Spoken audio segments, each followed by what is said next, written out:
Ketua Umum Golongan Karya Airlangga Hartarto sambangi kediamannya Presiden ke-6 RI Susilo Bambang Yudhoyono. Diketahui, pertemuan tersebut dilakukan di kediaman SBY di Puri Cikeas, Bogor, Jawa Barat, Sabtu 29 April 2023 malam. Usai pertemuan, Ketua Umum Partai Demokrat Agus Harimurti Yudhoyono mengatakan peluang Demokrat dan Partai Golkar bergabung dalam sebuah koalisi sangat mungkin. Atas inisiatif Bapak Ketua Umum Golkar, Bapak Airlangga Hartarto, yang sebelumnya sudah menyampaikan ingin berkunjung, ingin bersilaturahim. Kami mohon maaf karena kesibukan Bapak SBY dan juga baru saja kembali dari luar kota, maka baru bisa dilakukan malam hari ini. Saya juga ingin menyampaikan kepada teman-teman, mengingat Bapak SBY kendati beliau adalah orang tua dan juga tokoh di negeri ini, tetapi juga masih memiliki status sebagai Ketua Majelis Tinggi Partai Demokrat.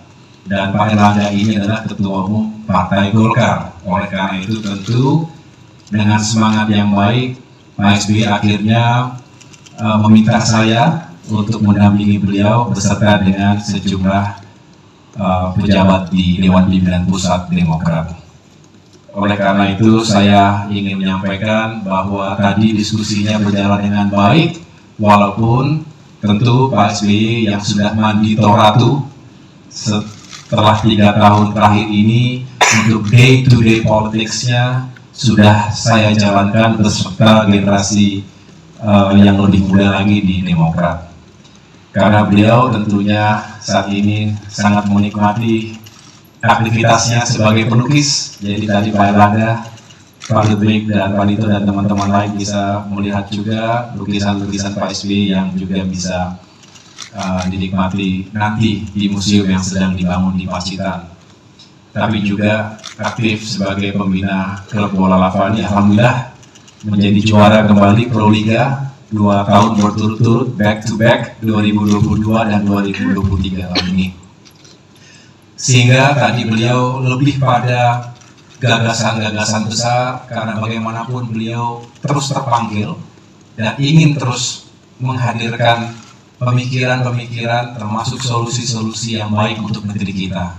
Tadi cukup banyak hal yang kita bicarakan, Pak Airlangga nanti bisa menambahkan tentunya berbagai isu dari bagaimana kita ingin menghadirkan perubahan yang lebih baik untuk negeri kita dari berbagai aspek, tentunya ekonomi, kesejahteraan, keadilan, hukum, dan juga demokrasi. Nah, disinilah tadi kami cukup panjang berbicara bagaimana demokrasi di Indonesia akhir-akhir ini mengalami kemunduran dan juga menghadapi tantangan-tantangan yang serius. Sistem politik yang kemudian dicoba diutak-atik untuk mengubah sesuatu yang sebetulnya tidak perlu diubah. Contoh, bagaimana sistem pemilu yang sampai saat ini juga masih menyisakan tanda tanya besar. Saya ingat sekali Pak Airlangga ketika itu berinisiatif bersama dengan para pimpinan partai politik lainnya, kita berkumpul di Dharma Wangsa ketika itu, dan sampai dengan hari ini isu itu belum jelas seperti apa endingnya. Sistem proporsional terbuka atau tertutup. Kita tidak ingin demokrasi kita mundur jauh ke belakang karena perubahan sistem yang sangat fundamental ketika tahapan-tahapan pemilu sudah dijalankan.